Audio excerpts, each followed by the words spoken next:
अस्सलामु अलैकुम रहमतुल्लाहि वबरकातुहू। उम्मीद है कि आप सब खैर आफियत से होंगे। हर हफ़्ते की तरह इस हफ़्ते में भी फ्राइडे कमेंट बॉक्स जो वीडियो आती है वो वीडियो आ गई है। आप सभी का दिल से खैर मकदम करता हूँ। तो जिस तरीके से हर हफ़्ते में तमाम सवालों में से 10 सवाल चुने जाते हैं, इस वीडियो में भी 10 सवाल चुने गए हैं और 10 सवाल के जवाब एक एक करके दिया जाएगा। तो इस वीडियो का मुकम्मल ज़रूर देख लें, हो सकता है कि आपका सवाल इसी वीडियो में ले लिया गया हो। अभी हाल ही में मैंने कमेंट पढ़ा, उसमें वो ये था कि आप हमारे सवाल का जवाब कब देंगे। तो इसलिए मैं आप सबसे ये कहता हूँ कि आप वीडियो मुकम्मल देख लिया करें। वीडियो मुकम्मल देखते नहीं और कहते हैं कि आप हमारे सवाल का जवाब नहीं दिए हैं। इसके अलावा जो आप लोगों के सवाल होते हैं तो उन्हीं सवालों में से एक एक सवाल चुना जाता है और पूरे हफ्ते जो वीडियो आती है तो उन्हीं सवालों के जवाब पर वीडियो अपलोड होती है। तो आप उस वीडियो को भी ज़रूर देख लिया करें, यानी कि पूरे हफ्ते की वीडियो जो आती है एक एक करके वो भी आप देख लिया करें।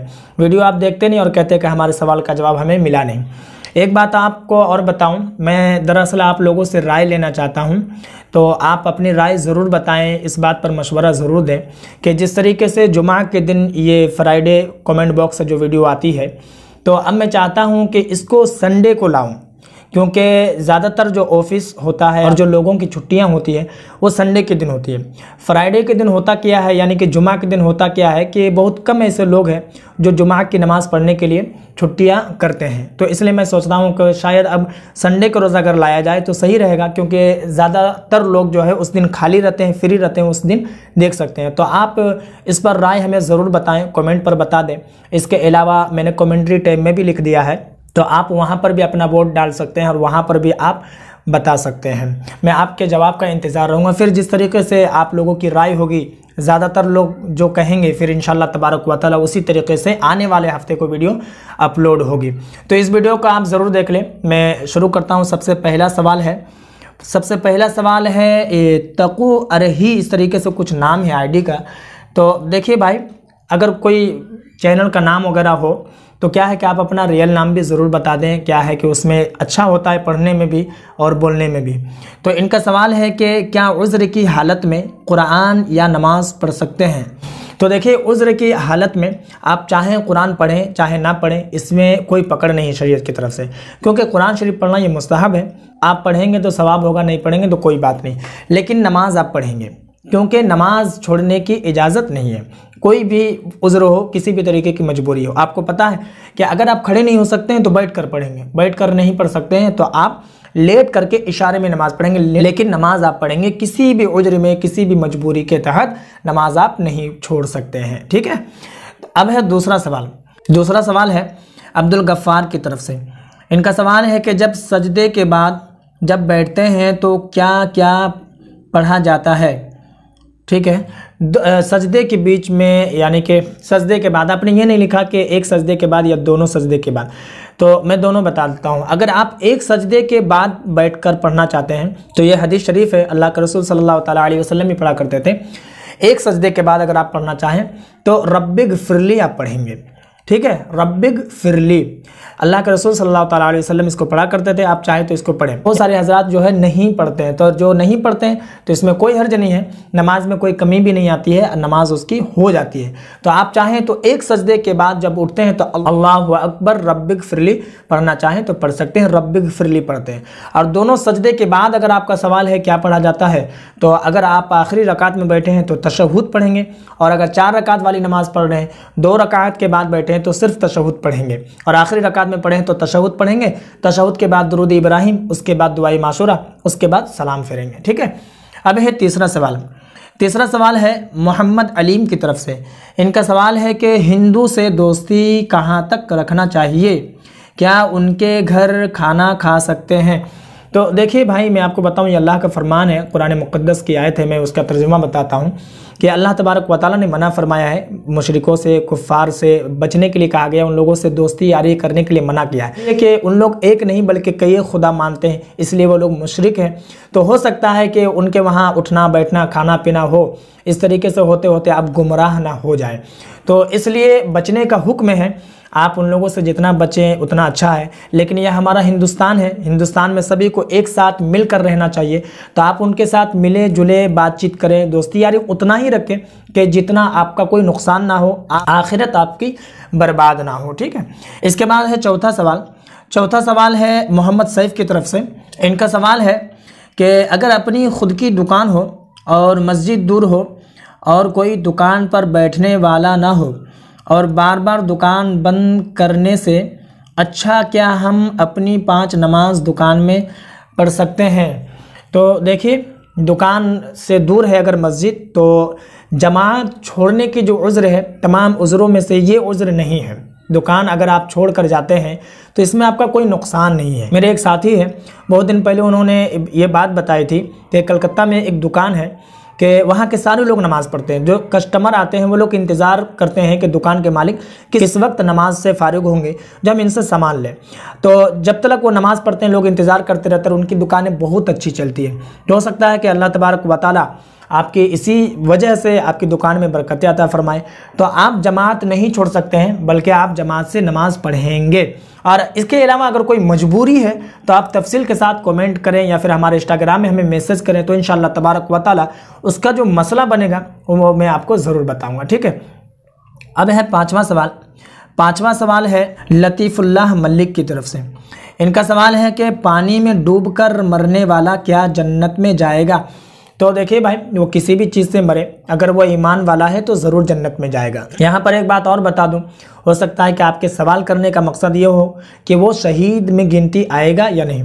तो दीवार से दब कर मरने वाला, राह खुदा में मरने वाला, पानी में डूब कर मरने वाला, ये सारे लोग शहीद में गिनती आते हैं।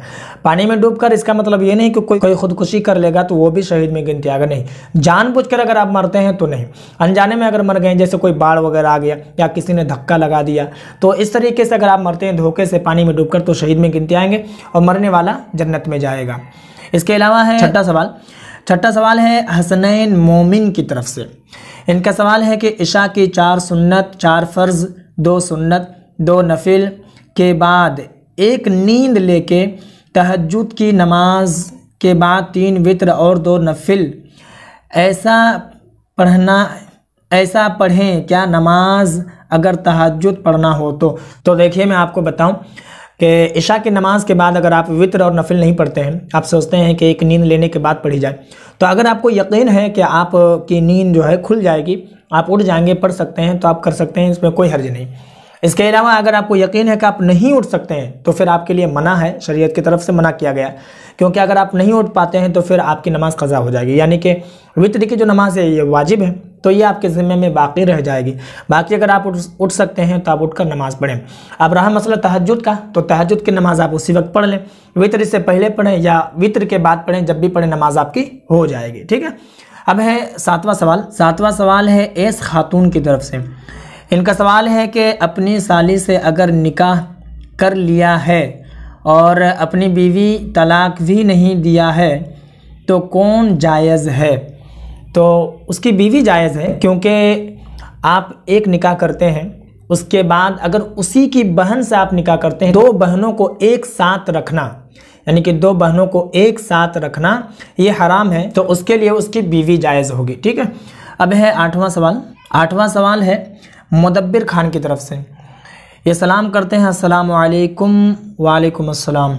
इनका सवाल है कि मुझे इस्तिंजा करने के बाद वसवसे आते हैं कि क्या मैं नापाक हो गया, ऐसा ख्याल आता है, शायद 1-2 बूंद पेशाब निकल गया हो, वही जब नापाक हो जाता हूँ तो ऐसा ख्याल आता है।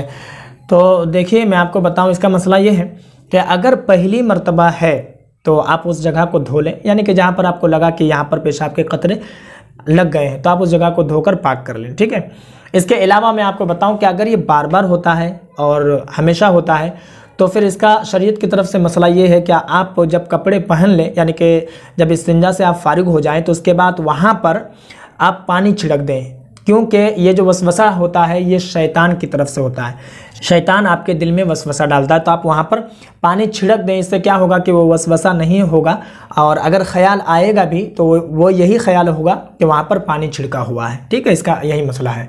अब है 9वां सवाल। 9वां सवाल है अफजल पाशा की तरफ से। इनका सवाल है कि क्या वज़ू करते समय कुछ पढ़ते हैं, वज़ू करते समय बात करनी चाहिए या नहीं। तो वज़ू करते समय जो दुआ आती है वो दुआ पढ़ते हैं। दुआ तो बहुत लंबी चौड़ी है, इस पर बता नहीं सकता हूँ वरना वीडियो बहुत ज़्यादा लंबी हो जाएगी। इंशाल्लाह तबारक व तआला इसके लिए एक अलग से वीडियो बनाऊंगा।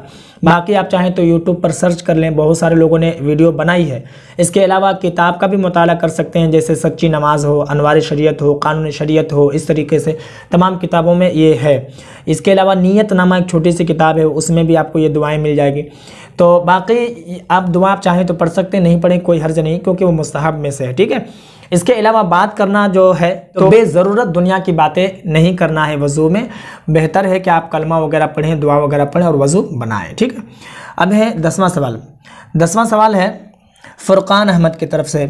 इनका सवाल है, ये सबसे पहले सलाम करते हैं, अस्सलाम वालेकुम हज़रत। वालेकुम अस्सलाम। इनका सवाल है कि नमाज के बाद दुआ में इमाम साहब बोलते हैं अल फातिहा, उस टाइम क्या पढ़ा जाए, प्लीज़ जवाब बताएं। तो देखिए, जब इमाम साहब दुआ करते हैं नमाज के बाद, यानी कि जमात के साथ नमाज होती है, अल फातिहा जब बोलते हैं तो उस वक्त यह है कि आप अपने लिए दुआ करें, अपने अहलो अयाल के लिए दुआ करें, लोगों के लिए दुआ करें। क्योंकि इमाम साहब जब ज़ोर से दुआएं करें, ये तो इज्तिमाई दुआ हो गई सभी लोगों के लिए। अब अल फातिहा, अब खामोशी इख्तियार है, आप चाहें तो आप अपने अपने लिए दुआ करें। तो उस वक्त यही है कि आप अपने लिए दुआ करें, अहलो अयाल के लिए दुआ करें, माँ बाप, भाई बहन, ख़ैश व क़रीब, दोस्त अहबाब, जो दिल में आपको हो वो दुआ आप करें। उस वक्त खामोश ना रहें, ये बेहतर है। मैं उम्मीद करता हूँ कि तमाम सवालों के जवाब मैंने दे दिए हैं। इसके अलावा जिन लोगों के सवाल बाकी रह गए हों वो कमेंट पर बता दें या फिर इंस्टाग्राम पर बता दें। इंशाल्लाह तबारक व तआला इसके बाद जो वीडियो आएगी तो उन्हीं सवालों के जवाब पर वीडियो आएगी। बाकी इस वीडियो को जितना हो सके लोगों में ज़रूर शेयर कर दें, और आपके मन में अगर कोई और सवाल हो तो आप कमेंट पर ज़रूर बताएं।